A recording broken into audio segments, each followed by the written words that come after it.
Николай Илиев от силистренското село Секулово отглежда 1500 декара зърнени култури, но тази година решил да засее и 10 декара с лимец. Непрекъснато следи развитието и я сравнява с традиционната. Това, което прави впечатление, нали, пшениците са 4-редови, а тук е двуредово.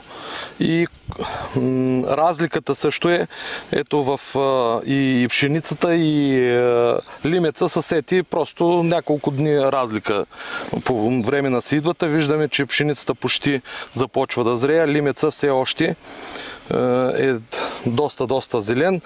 Добруджанецът преценил, че времето на лимеца наближава при засиления интерес към пълнозърнената храна. Днес, когато в цяла Европа и в цял свят и така започва да става и хит в България здравословния начин на живот и здравословното хранене, затова и сега става актуална тази култура, защото вече има търсене.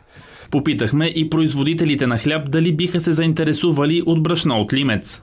Не знам кой в България ще яде за 40 лева килограм хляб. Да не говорим, че левче, когато е хляба, с 5 стотинки или 10 стотинки поскъпване става грандиозен проблем, как се казва, с държавата. Така поне на този етап при скептицизма на хлебарите, отглеждането на древното жито днес в България се превръща в предизвикателство, което малцина поемат.